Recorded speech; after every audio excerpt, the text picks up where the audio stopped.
Welcome to another episode of Can You Reach That? Can you reach that? Can you reach that? Can you reach that? Can you reach that? And all I want to know is can you reach that? Yeah. What's going on? Hey, it's been a solid weekend. I'm loving the shirt. I am what Willis was talking about.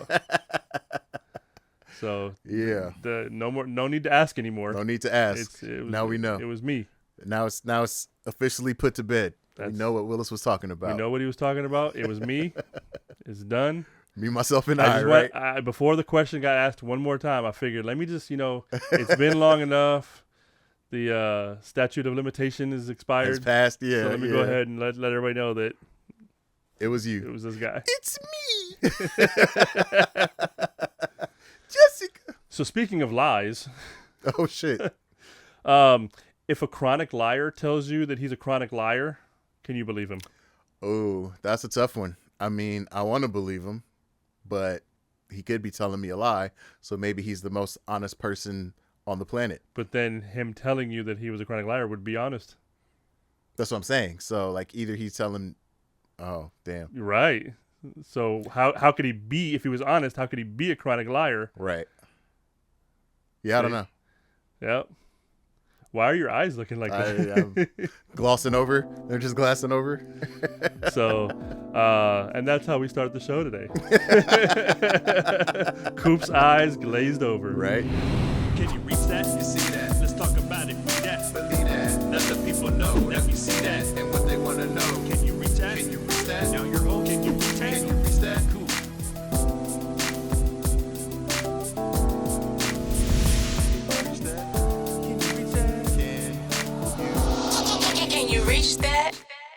Are you a Killer Mike fan? We've spoken on this before. Yeah, you're right. I know you are. Killer Mike is definitely, I feel, still underrated. Even though he's got his Grammys and whatnot. Even though he's got his Grammys, yeah. I still feel he's underrated, man. He's got a street cred because he got arrested same night. Right. Even after he got the Grammys and got arrested, there was a lot of people that were like, who? You know what I mean? And It's like, dude, like, you got to go look at that catalog, dude. Like, I mean, I'm not saying he's got, Jay-Z's catalog. He's, 45 albums later. But the dude has some dope records. He's got some dope features on others. Yeah. I mean, solid catalog. I enjoy Killer Mike. Brought us some great songs. I Ain't Never Scared. Hardcore G shit, homie on player. I love with Bun B and them. Yeah. T.I. That's a dope. I love that video. That video is dope. Video's great. Like a movie. Yeah. Well, he had a show at the Blue Note. Yes. Off of Sunset. Me and wifey went to and performed a lot of the songs off of Michael, the album that he got his Grammys for. Indeed. And man, let me tell you, first off, the Blue Note itself. If you've never been, it's a small little jazz club. It's got the table set up. It's got the stage. Any image that you've seen of a jazz club, it looks like that with its own little characteristics or whatever. But his set, the intimate vibe, the intimate setting, and everything like that. Like, it was just amazing to see him perform. Like, he really got it. Because this is a very personal album. Right. Like, this isn't just him rapping as an artist. Like, this is him rapping as Michael, telling his stories, letting you into a little bit of who he is, what he's been through. And, a lot of the songs that he did was either talking about stuff that he experienced as a kid, the passing of his mom, the passing of his grandmother. Like it was a great show, great vibe, very intimate setting, like verge of tears. Like he actually did cry a couple times. The song that he did talking about his mom and his right. grandmother passing, brought him to tears. It was just dope to see. It was just dope to see him. I mean, something like that written from that perspective, from that heart. That's gonna, especially as a performer, as an entertainer, is gonna hit you regardless because it's so personal. Yeah.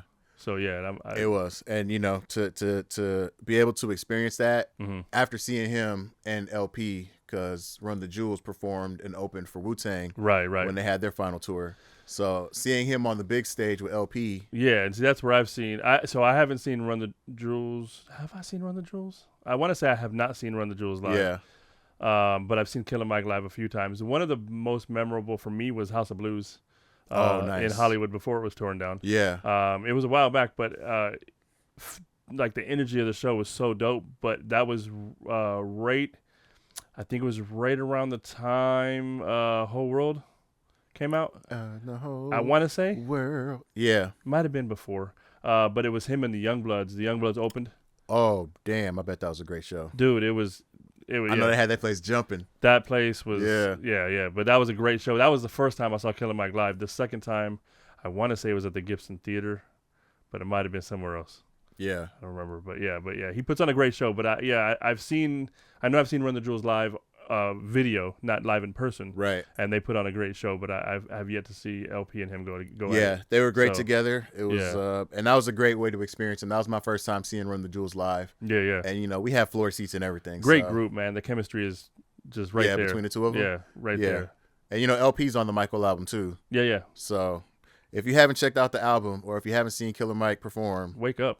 I recommend. How are you not listening? That you go do that. Yeah, I got tracks. At least check the album out. Yeah, I got tracks off Michael on the playlist. I mean, he's yeah. And I mean, solid. There's a part of me that wants to call it a no skip album, but I don't know if I've listened to it enough to say that, because there are songs that I listen to more than others, but I don't know if there's any that I don't skip. But it's damn near a no skip for me. Yeah, I mean, he's we've talked about Killer Mike a few times, along with not only his community work, his give back, his political work, his enlightenment to people who are maybe unaware of certain things going on in certain communities, philanthropy.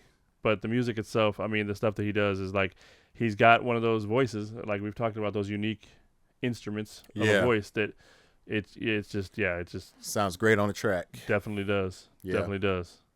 So that's what's up. Yeah, I haven't been in the Blue Note though. I've heard a couple people have gone for various other shows. Well, if I'm not mistaken, this is a new. I don't know if they like relocated or something, but or maybe they renovated it. But they just recently opened a couple months ago. Yeah, I heard somebody else mentioned it. I want to say it was like on a TikTok, social media, but somebody had mentioned it, something, and there was a little event going on over there, and posted up some video and whatnot. It looked pretty cool, but I have not. Yeah.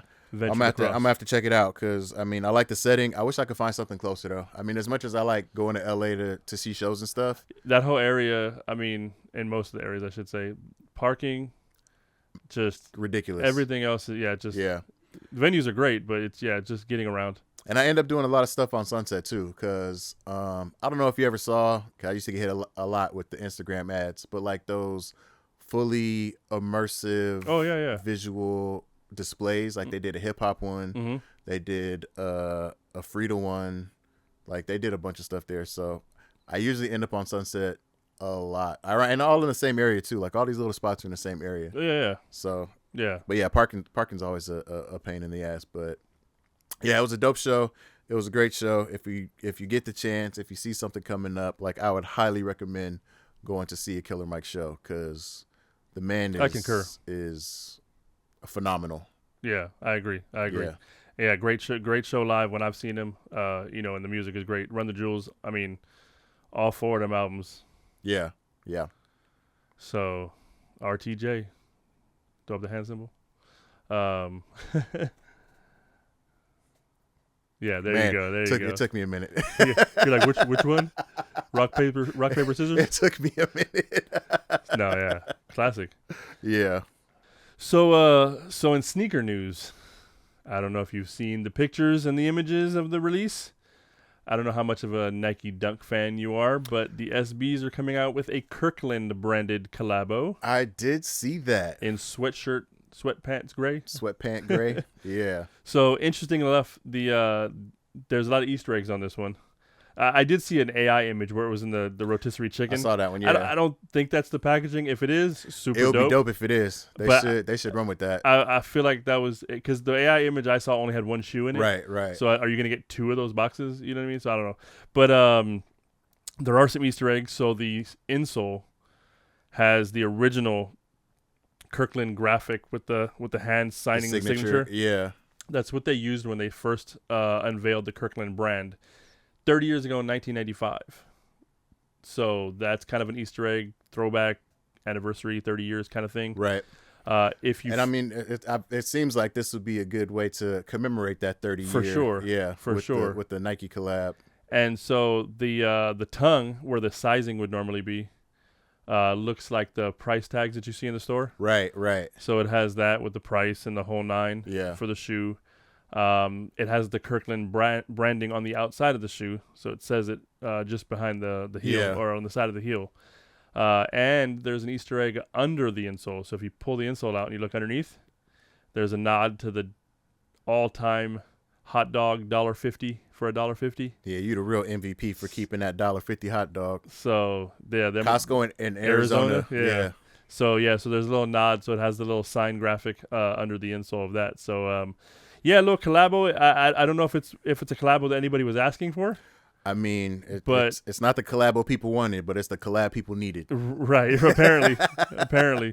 So, do you have any SB dunks? Because I personally don't. I don't do dunks at all. I mean, and this is coming from a very young sneakerhead because I just got into the game. Right. But I mean, dunks are just the poor man's ones, you know.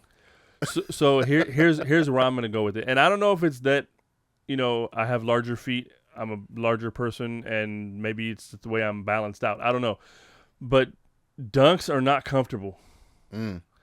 Like when I've tried on dunks, just because there's certain dunks I've colorways that I'm like, oh, that colorway's kind of dope. Yeah. But when I try them on, like I feel like I can feel the cracks of the tiles in the store, but under my feet, as if I'm walking like straight on the ground. Is it a heavy shoe? They're not heavy, but it's just they're so flat. Yeah. That for me they're just not comfortable. They're just very hard on your feet, and I could see myself like if I'm rocking those all day long, like I'm seeing blisters and bruising on my heels, and you know what I mean. Like dog's gonna be barking. Yeah. So I'm not a fan just for that aspect of it. The colorways that they've come up with and some of the collabos they've done are they look cool. Yeah. But I've never bought a pair just because they're just not comfortable. No, I'm not a dunk fan in general. And going along with your ones. Like the Jordan ones and even like the Air Force ones, similar, are very flat. They're not quite as flat as the SBs. Yeah. Because the SBs are made like that's a skate shoe, right? Right. Yeah. So the like the Jordan ones and some of the Force ones, I have owned in the past, but again, they're not all day shoes for me. They're like, oh, I'm gonna go do something, throw these on, right, come back home, kick them off. You know what I mean? Yeah. So. But the dunks, I just haven't been able to do it just because for me, they're just not comfortable. Size 15 dunks. By the way, I don't know if you've looked at size 15s and dunks, but those are the kind of shoes that make your feet look huge regardless. So no matter what, them 15s looking like some skis. Yeah. So. And I seen the price point was going to be around the regular price. Yeah, $135. Which I feel kind of some way about that because I mean the whole mission of Costco is I don't want to say affordable, but. It's the deal. It's the member pricing. Yeah. So you almost would wish that you'd have a special member's price. Yeah. Even if it was $10 less. Right. Something like that. But that or sell them in bulk. Give me a family pack. There you go. You're gonna do five. You can mix and match the sizes. Yeah. Do up to four pairs. Yeah. So, but yeah, I mean, other than that, I don't think if I copped them, it would be for collector flipping purposes. Yeah. If I cop them, it'll be for house shoes. Something to wear around the house. Maybe. With my gray sweatpants. Right. What do these go with? Gray sweatpants? These are my lingerie shoes. Wifey's like, hey, leave those on. Pause. Yeah. Lingerie shoes. Yeah. I think this is the last episode.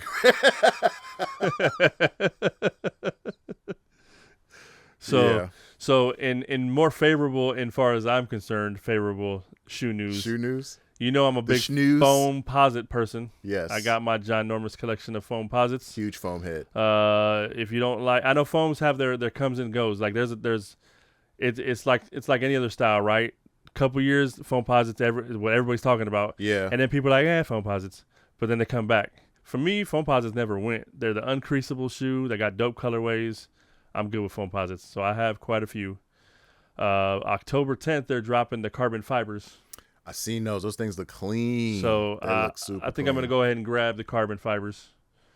I think that's a must-add to my collection of vast amounts of foams. I'm going to take a foam bath one day. A foam bath. So, I think they look dope.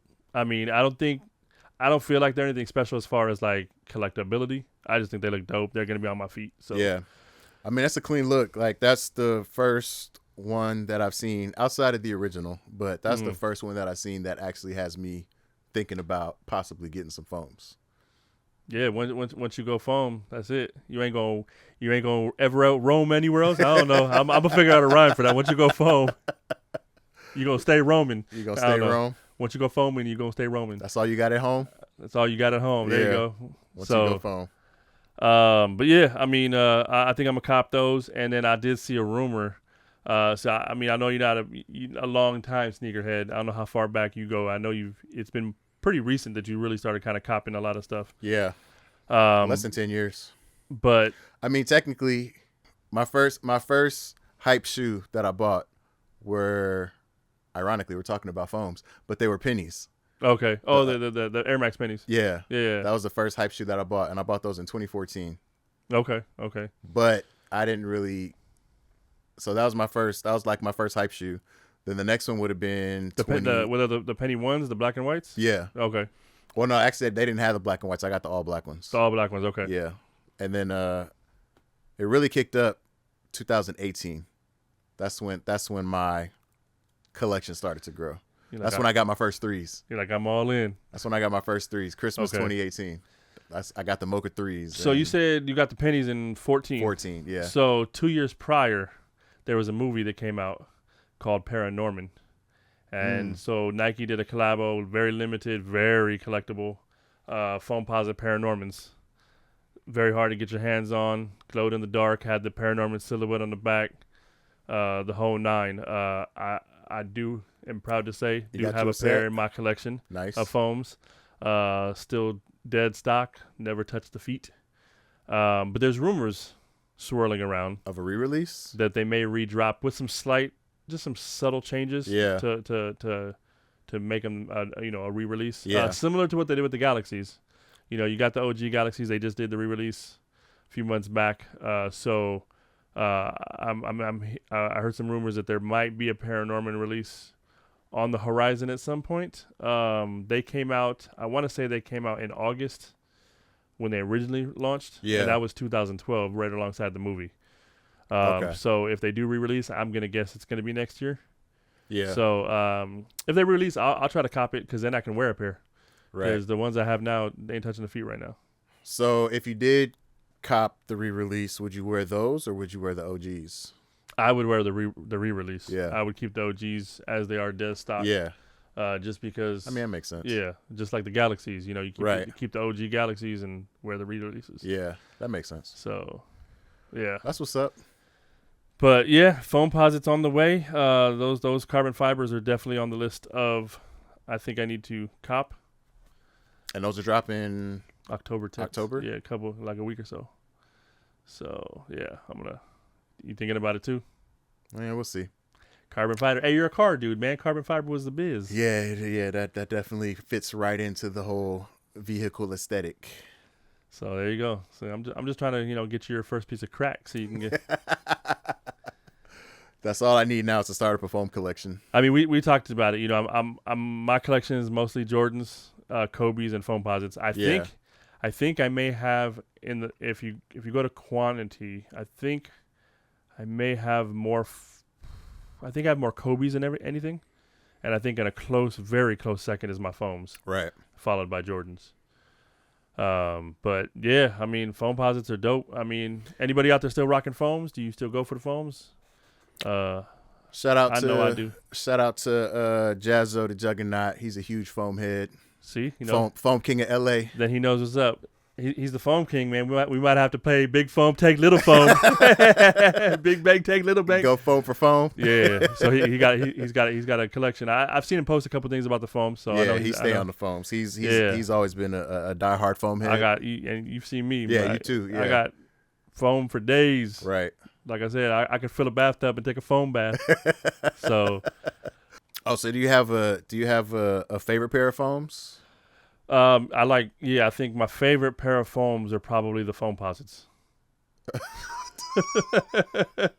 It's hard to say, man, because it depends on what clothes come out the closet. You know what I'm saying? Like, right. What you're wearing for the day is gonna That's going to determine your favorite foam because that's the foams you're going to put on your feet. That makes sense. So, but I mean, like if you get the carbon fibers, are those going to be your faves? I mean, they're going to go on the feet, so they're going to be with. I mean, the carbon fibers will go with anything too because they black with the white, translucent soles. So, I mean, if you're talking collectability, the Paranormals are up there, the Dornbeckers are up there, the Galaxies OGs are up there. If you're talking about like everyday wear type shoes, I mean, I still love my Fighter Jets. Mm-hmm. The Royal Blues with the gum bottoms are dope. Those are nice. I mean, honestly, I love a gum bottom. Anything that has a gum bottom looks pretty clean. The metallic blue, the metallic red. Yeah. The silver All Stars, the blue All Stars, the black All Stars with the glow bottoms. I mean, too many. It's too many. The black Volts. Yeah. So and the Volts, the Volts themselves, the all highlighter color Volts. Yeah.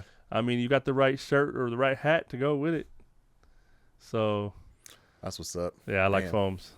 I didn't realize. I mean, I knew it was a lot of foams, but there's a lot, and I only named just a handful, 5% of my collection. Yeah. So Weathermans, still got my Weathermans. The Dopplers. Yeah, man. So yeah, that's what's up. Yeah, Foamposites. So steering to a different subject, movies / biopics. We've talked about a lot, but have you checked out? I have not yet, but have you checked out the Allen Iverson documentary that is produced by none other than Shaq and Steph Curry? I've seen a little bit about it. I haven't looked too much into it. I mean, I'm planning on watching it anyway. Oh, I'm definitely gonna watch it. Yeah, but I haven't really dug too much into it. I did see that it was going to be on Prime Video though. Yeah, that's a Prime. I do know that, and I think it's dropping in October. Yeah. I saw the trailer. I saw the trailer yet. Yeah, there was like a little teaser. I think it looks dope. I thought it was out. So it comes out in October? I thought I saw somewhere it was out. I might be wrong. I think October. I mean, either way, like I said, I haven't seen it. Right. No, I think it's dropping October. I want to say the last half. Okay. But no, I'm AI is one of those, players you grow up watching. We talking about the kicks. We've talked about his kicks. Yeah. We've talked about his vice presidency in the Reebok world and that documentary with him and Shaq. So the fact that the heavyweights, I know Curry's been stepping up his production company. Shaq's got, his stuff going. Yeah. So the fact that they teamed up and put this together, I think is super dope. Yeah. And I mean, interesting to see Curry because we had he's got the animated movie that he's coming out with. GOAT, yeah. And now he's producing for this. So yeah. It's pretty dope to see him in this realm. I'm wondering if he's only going to do like sports movies or if he's going to branch out into do other stuff. Well, I don't know if you heard, but he originally wanted to be a high school coach. A high school basketball coach? That was his plan. His plan was to be a coach. I did see that. Side note, now that you got me thinking about this shit, I feel like Ayesha Curry's a hater. You know what this sounds like? Does it sound like a hot take to you? Let's do it. Roll it. It's time for another hot take brought to you by the handcrafted brews at Throttle House Coffee and Tea. Order yours at throttlehousecoffee.com. That's throttle, Haus, coffee.com. All right, so we got the hot take brought to you by Throttle House Coffees and Teas. Get yours at throttlehousecoffee.com. And that's house spelled Haus. Yes, indeedy. So Nefertiti. That's gonna be the jingle. Yeah. So the hot take is Ayesha Curry is a hater. Yeah. And dun, dun, dun. I even feel bad for saying that because I hate talking bad about people and their relationships. But for some reason lately, the algorithm has been pushing. And I don't know if this is a new interview or if it's an old interview, but I've been seeing clips of Ayesha Curry talking about her beginning relationship with Steph Curry. Okay. And how she thought she was going to be the breadwinner, the big dog. Doing what? Did she specify what she didn't even specify what she was going to be doing, but she just thought she was going to be the it girl. Oh, and like you said, Steph was planning on being a high school basketball coach. Right. And just the way that she was talking about him almost makes me feel like she doesn't like him. which is weird because, I mean, she married the man. Now I'm wondering if she just married him because he did make it big. Right. But I mean, it's interesting too because so his dad, Del Curry, was he wasn't a superstar, but he was a prominent player. He had a good shot. You know, he was an NBA player. Yeah. He you know, he had a pretty good career going on, you know, and then he had 2 sons. Naturally, the sons gravitated towards ball, kind of in the genes, right? Right. And there was always, you know, aspirations of the NBA, right? Why wouldn't there be? Now, I feel like I've heard this to a certain extent in some interviews. I don't know, I can't remember if it was Steph himself or if it was his dad or whoever, but I seem to remember hearing that Steph had realistic expectations of his path forward, which was, like you said, like, oh, you know, do I want to go to the NBA? Yes, and I'm going to work hard to do it. I know I'm, you know, an underdog. I'm smaller. You know, I'm not what a typical NBA player looks like, especially back then. If you go look at him, even his rookie season, like the dude is tiny compared to everybody. I mean, you thought Muggsy Bogues at least had a little bit of, you know, a little bit of, you know, stockiness to him, but like he was small. So I feel like his realistic expectation was like, you know, I know I'm good at basketball. I'm going to put my all into it. Hopefully I make the league. Yeah. But I want to be a coach. I want to help kids. I want to help, you know, as I get older, I'm going to pass my skills and what I know along. Right. You know, and I think it's smart for any aspiring NBA player, you know, in high school, junior high, high school, college, like have your plan. Have that plan. Because there's not a lot of NBA players. If you really look at the total number of people in the NBA versus the amount of people who are in college versus the amount of people that are in high school, right? It's a pyramid. Yeah. It gets smaller as you move to the top. Yeah. And so I like the fact that he had a little bit of a realistic plan. It shows humbleness. But still went out for his dreams. But he of course, you know, you're gonna strive for whatever, but you have realistic fallback, right? Yeah. And so I you know, I think all kids should take heed of that. That's a role model. That's showing you like, here, definitely have your dreams, have your goals, but also have a plan, right? To fall back on in case that doesn't pan out. Have a solid, realistic plan, but also have your dreams that may or may not be unattainable, that you still shoot for. But if you can't make that, you got she took that as like, you're gonna be a high school coach, so I'm gonna make all this money, and then like counted everything else out. Yeah, I mean, I don't know. Honestly, just the way she was talking makes me feel like if he didn't end up and land in the NBA and become the great player that he is, I don't think they'd be together right now. Like this is a hot take. It gave off and you know. It's possible, because I just seen clips. It's possible that I could be taking this out of context. Right. We got to find a full interview. She may have come back in and said some other positive, great things about Steph on the back end. But the clip that I heard. Right. The one that's going viral. The clip that I heard. It's hard to trust the clips, for sure. Yeah. So it just made it sound like Steph was. It made it sound like she was settling for Steph. That's what it sounded like. So she was settling for the situation, right? Of being the wife of a successfully multi-million-dollar NBA player. No, the wife of a high school basketball coach. Oh, so she was settling, knowing that she was going to be it, and he was that, and then it didn't go according to plan. Yeah, so and then he blew up. So since he blew up, is it a jealousy thing? Like, is she mad she didn't? Because I know she started doing the cooking thing for a minute. She did have the cooking thing. So was that the plan? Was it cooking or plan? I mean, did she specify? She just said she was going to be like the it girl. So we got to figure out what that it was. Yeah, but it just I don't know. I saw it and it just kind of hurt my heart. Like, I'm sure Steph doesn't need my condolences or my sympathy or anything like that. Bro's good, right? But yeah, right. I just, as a husband, I was like, damn, if my wife talked about me like that, like, I'd be out. Right. Blink twice if you need help, Steph. Like, I hope you got a prenup. That's. I hope you got a prenup. That's crazy. Well, that is a hot take brought to you by Throttle House Coffees and Teas. Get your coffees and teas at throttlehousecoffee.com. HAUS. All right. So since we're talking about Steph Curry, I did put on the docket a little bit of fun stats of the NBA. NBA fun facts. Okay. So I figured you'd probably be able to guess some of these, but these aren't your typical like who had the most rebounds and who had the most 3-pointers. we're gonna go a little bit more fun, unique stats on this one. So okay, let's see. Let's see what I can participate. Not terribly crazy, but something that's not looked at on a regular, as far as counting it towards something, right? Right. So the first one we're gonna look at is most total dunks by a person in a single season.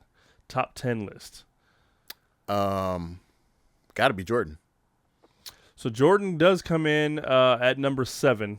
Ooh. So he's at number 7 for the 2014-15 season with 292 dunks In a season? in That's one wild. season, and that's number 7. So I'm gonna say Shaq. Is Shaq on the list? So Shaq is on the list multiple times. Shaq was breaking backboards left and right. So Shaq is number 10 in the 2000-2001 season. He had 287 dunks. At number 9 in 2003-04, he had the exact same number of 287 dunks. 2004 and 5, Shaquille O'Neal had 291 dunks. Dang. So the first two were with the Lakers. The next one that I just said, the 291, that was with the Heat.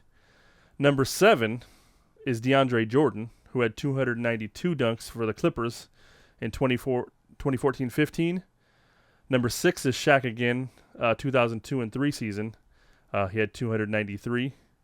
Followed by Dwight Howard at number 5 at 303 in the 2007 season. Shaq again at number 4 position in 1999 and 2000 season with 305 dunks. Shaq is just dominating this list. So now we're in the top 3. So top 3, Rudy Gobert in the 2018-19 season with 315 dunks. Number 2, you want to take a stab? Shaq? No. But Jordan? He's in the top 2. Shaq's in the top 2. He's number 1. But let's figure out this top 2. Modern player right now. Fairly young modern player.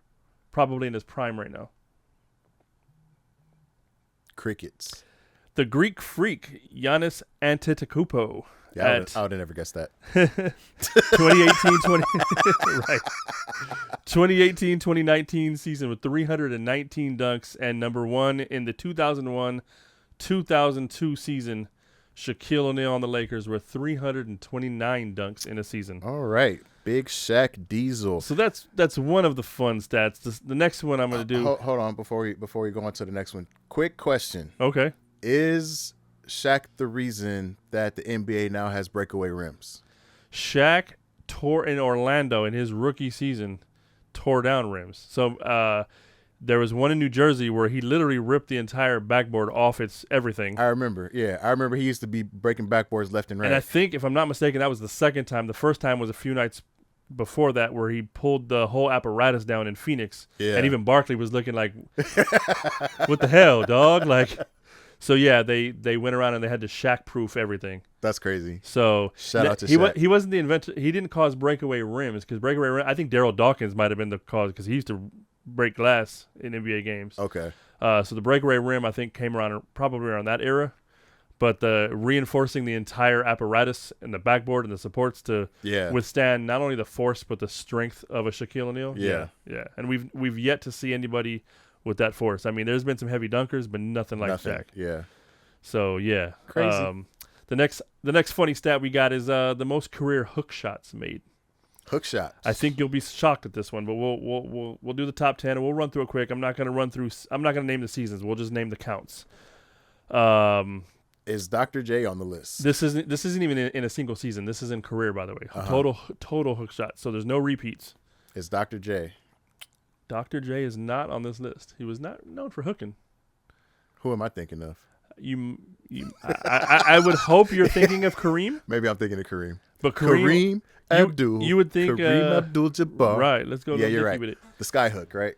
So yeah, you would think when you're talking about hook shots, Magic along with Kareem, the sky hook king, right? Right. But see, this is just hook shots, not just sky hooks. There's styles to this. Did you just confuse Kareem Abdul-Jabbar with Dr. J? So ironically, the king of the sky hook itself is not even on the list. Really? In his 20-year career. So we'll start it off at number 10. We got Chris Webber at 867. Wow. Followed by the Joker himself, Jokic at 1,009. He's already number 9, and he's barely touching his prime right now. So I feel he's gonna. Oh yeah, he's gonna. There's a chance that Jokic could could take this list over and take the number one spot. You follow that up with Roy Hibbert at 1,014. You got Duncan at 1,033. You got Jonas Velenak. I'm gonna butcher his name. Asafeta. The dude from the Nuggets. Asafeta. Acetaminophen. We're not going to go. Onomatopoeia. Keep politics out of this conversation, sir. Anyways, he's got 1,043. Robin Lopez with 1,108. Pau Gasol, number 4 spot with 1,142. Dwight Howard up there with 1,144. Okay. Nikola Vucevic at 1,459 for the Bulls. And the number 1 spot, can you guess? No. Take a wild guess. No. He was on the previous list. No. Not only known for his dunks, but Shaquille O'Neal at number 1 with 1,543. Shaquille had hooks? Really? Yes, you got to realize that the hook shot, everybody thinks hook shot. They think Kareem with the big old over-the-hand sky hook. But that little one-handed little drive, it's a hook shot. That counts, huh? Still a hook shot. Okay, all right. As long as it's coming over the shoulder. So Shaq and Shaq, huh? So, yeah. And the next one, this will be the last list. We'll run through this one real quick. This is the most career 40-point games, 40-point-plus games. Right. So Kobe's got to be on that list. Kobe is on the list. Do you have any other names? Jordan also on the list. Magic is not on the list. I mean, Magic did give up a lot of assists, so is that the extent of your NBA names? We're gonna stop it right there. You're not even gonna throw Shaq out there? Before I look like a fool. You're not gonna throw Shaq out there? Really? Shaq? No, he's not on the list. Oh. So and that's why I didn't throw him out there. So 40 plus Steph Curry is not on the list. Okay. 40 plus point games, the most in a career. Oscar Robertson at number 10 with 81. Jerry West with 86. Ooh, West. Followed by Kevin Durant with 86 as well. Allen Iverson with 89. Elgin Baylor with 102. LeBron James, which I'm actually shocked you didn't guess. Bronny, I didn't even think about that. 108, which when you compare the number 5 slot of LeBron James at 108 with the number 1, it's crazy how big difference it is. James Harden at number 4. Ooh, Harden. With 116 40-point plus games. Kobe Bryant, he had that 81-point game. Yeah. He had a lot of Kobe Bryant in the number 3 spot with 135. Wow. Okay. I feel like Harden has a good chance of passing him. I'm not sure if Bron, but I think Harden will probably pass. Well, actually, I don't know. Maybe. But number 2 spot, jumping from 135 by Kobe Bryant to the number 2 spot is a big jump to 211. Oh, yeah. Michael Jordan. And the number 1 spot with 284 Shaq 40-plus games is not Shaq, but is also a big man who dominated and holds the record for the most points in an NBA game, only beating Kobe Bryant, and that is none other than Wilt Chamberlain at 284 career 40-plus point games. And that's because that dude was playing with people who left the game and went to their normal jobs as plumbers and architects. And right. They were professional ballers. So yeah. That's crazy. Those are my NBA fun facts for today. Well, I got some fun facts for you. Are they NBA related? No. I'm tagging back into my Spotify analytics. Not even going with the sports, huh? No. But I can guarantee that these songs are played a lot in sport arenas. Anthems. Yes. The first female rapper in Spotify history to have over 40 billion streams. Cardi? It is not Cardi, but it is Cardi related. It would be Cardi's predecessor, Miss Nicki Minaj. 40 billion streams. Crazy. First female rapper in Spotify history. So shout out to Nicki Minaj for being the trendsetter, for paving the way. And how is that arena anthem related? I can't think of any songs that she does that would pop, but I'm sure she gets played in stadiums. I don't go to basketball games, so I don't know this. But I feel like she's got stadium music. When I think stadium anthems, I'm not thinking. That's not what. Like, everybody put their hands up. Yeah, that's definitely one. Yeah, that's what, when I think anthems. That's one of the ones. One of those anthems. She's got one. I feel like Monster could be one. I'm again just throwing shit out there. And the other little tidbit of fun fact that I found out, and we mentioned him, Drake. Mm-hmm.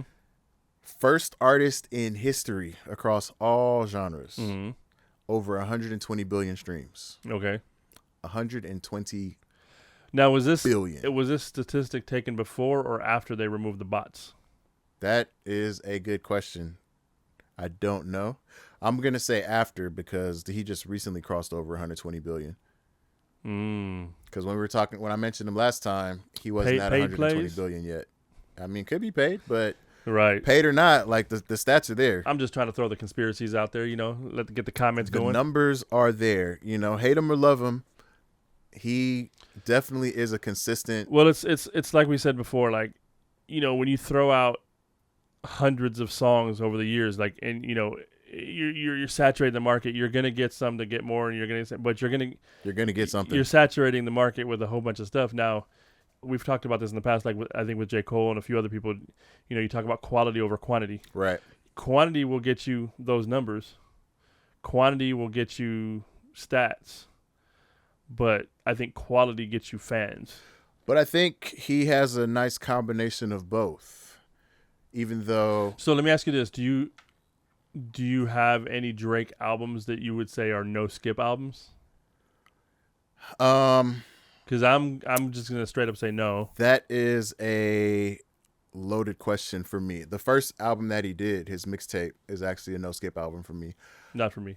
Any album past that, I really haven't listened to. Right.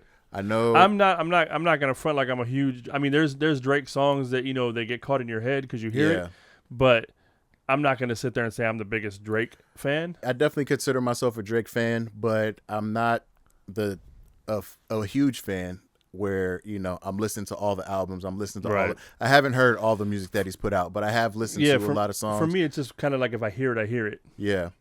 I go looking for Drake, but like I'm more familiar with early Drake than I am later Drake. I mean, even we can talk about the battle between him and Kendrick. Like, I felt like he held his own. It wasn't enough to take Kendrick out, right? But like he definitely has a way with words. He has a great production team with his beats and everything like that.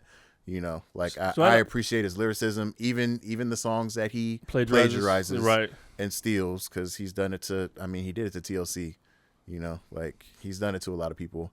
And if you don't know, you don't know. Right. But yeah, I definitely consider myself a fan, but I'm not. Rapping Forte, that was a big one. He took like a whole verse. Almost. He did. Too short. He did a lot. So for me, like, I'm not going to, like, when Drake came out, I kind of heard stuff here and there, but like I wasn't looking, and the way that I actually got turned on a little bit more towards him to listen to other stuff was Affion Crockett when he came out with the My Brows parody. Yeah. Way back when. Yeah. They grow. They grow. That put you on. So when I heard that parody on YouTube and I watched the video, it was freaking hilarious, man. Right. Affion Crockett is hilarious. Yeah. Shout out to Affion. Hilarious. Underrated.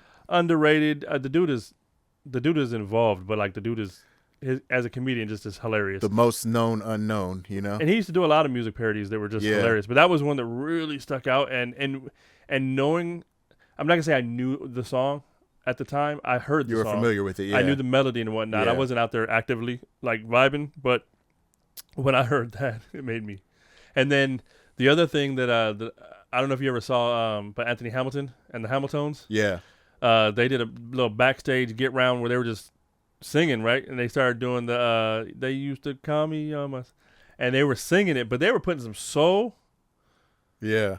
No, I take that back. No, I think they were doing Hotline Bling. The same song. The same song they were doing. Yeah. Were they doing Hotline? It was Hotline Bling. Yeah. So, Hotline Bling, and that's the same song. See, not a Drake fan. But they were, anyways. They were doing the used to call me out, and they were adding that soul style to it. And I'm sitting there like, dude, if Anthony Hamilton would have recorded that as a cover and dropped it, I'm on board. Yeah, like that would have hit the playlist because them messing around. It was dope. And then there was a point where I think they incorporated it into their live shows because they started doing other parodies after that because that one kind of blew up. And they did like the Whip and Nene parody where they were doing that. And they even did a little sing around with, remember when when Baby went up to Hot 97 was like, put some respect on my name. Right. They did a whole little. So that's funny. But yeah, like when I heard the Hamiltones do that, it made me appreciate Hotline Bling a little bit more. Right. Drake's version, like it's not. It's I'm not gonna sit there and say it's a terrible song. It's definitely catchy and it has its solidness to it. But when I heard the Hamiltones, it made you appreciate it. Man, like I was just like, man, this could really be a soulful song. Like they put some stank on it. Yeah. So like I appreciate him. I don't expect anything from the man other than who he is. Like he has a way with words. Yeah. He has a way with production. His voice, even the way that he's able to sing and rap, very and do nasally. all of that. Yeah. It has an interesting pitch to it that works well with the music. Like I loved him during the Young Money days. I loved him when he was fucking with Rick Ross. I mean, a lot of the collabs that he does are great too. Him and Future was great. Yeah. Him and 2 Chainz was great. Yeah. I remember there was a track on one of Timbaland's albums. It was actually it was pretty dope. Yeah. Can't brain fart on the titles right now, but. Yeah, I mean, I just wonder how much longer the man, because dare I call him I don't want to call him the king of pop because that's MJ, and I don't even know what genre to use, the king of hip hop. I don't even know if that's the right way to call it. No, because he's definitely been and I've heard this expression before that there's hip hop, and there's hip pop, HIPPOP, and I've heard people categorize other hip hop artists categorize him as hip pop. Yeah. So, he's commercial. He's definitely commercial. If you want to slide that genre over and create a subgenre again like we've done, you got hip hop. He's definitely commercial, and I think that's why he has over 120 billion streams, Like that's something that and for me it doesn't take away from his lyricism because I consider him a great lyricist. I don't know if I could say the same about his freestyle, but at least his pen game is strong, Like I've seen him hold his own amongst some of the greats. Whether that's all him or he has some ghostwriters or anything like that, that's left to be discovered. The rumors are out there. But I'm just wondering, because so I first found out about him in 2010, which is, if I'm not mistaken, when he dropped his first album. But I feel like he has consistently been at the top or near the top. So what is it? So I know he just dropped a new album. Again, I didn't go looking. Which I haven't listened to yet. But I'm hearing a lot of negative. And so I don't know if the negative reviews are solely based on people just disliking the music, not feeling what he's putting out, or if they're so on board with what Kendrick has done that they're just like, nah. So it might be a combination of both. Combination of both. I haven't gone and looked. Maybe I'll check it. I don't know. I did listen to the Iceman song. I don't know if that's what it was called, but his 36-hour music video that he did of him working in an ice factory and driving the ice truck through the streets of Canada. So I don't know if the whole album has that same vibe, but it was definitely, from that song at least, it was a vibe of,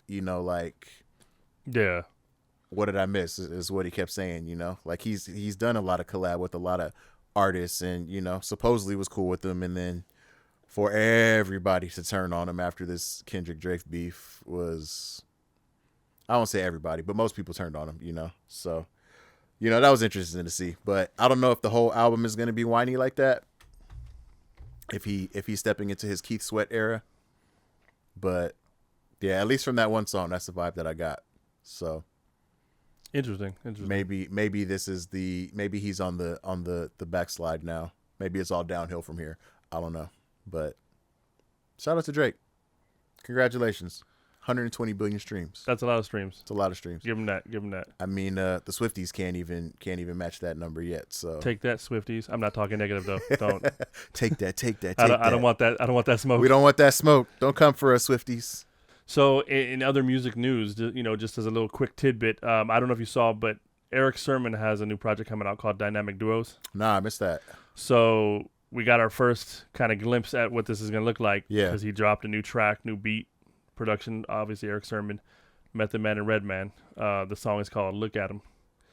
Definitely go check it out. Meth and Red, you can always count on them. Can't go wrong with Meth and Red. The Dynamic Duo is a fitting title because their chemistry has always been one of those unmatched just dynamics when it comes to collabing on tracks. Right. And Erick Sermon, he knows what he's doing on making them beats. So I'm looking forward to this album. I think he's got he's probably gonna have some. I'm curious to see what other duos he's gonna have. Yeah. Low key, when I think dynamic duos, we've talked about this before. Outkast tops my list. Yeah. I don't think we're gonna hear an Outkast track over an Erick Sermon beat, but thinking of how that would sound, that would be cool. I'm intrigued. But I'm curious to see what other duos, if it's people that we know, similar to Redman and Meth coming together, if it's gonna be things like that, or is he gonna bring people together that we haven't heard necessarily? Yeah. And go that route. But album coming soon. But that's the new single that's out called Look at 'Em. So check that out. Check that out. And while you're checking that out, there's also a music video for it. So while you're on YouTube watching that video, go ahead and check out Can You Reach That? Hit that subscribe button for all the new updates for content that we're throwing out there and new episodes of this lovely podcast that are released weekly. And don't forget to check us out on Apple Podcasts, Spotify, and everywhere else you consume content. And like, subscribe, follow, comment, and we will check you on the next episode of Can You Reach That? Can You Reach That? Can you reach that? Can You Reach That? Brought to you by Double One Entertainment in Coopersville. Hosted by Tango and Coop. And created and edited by Tim Greenlee and Brandon Adolphus. Music, sound design, and editing by Michael B. That's me. Visual art and graphic design by Jonathan Greenlee. Additional visual design by Timothy Greenlee.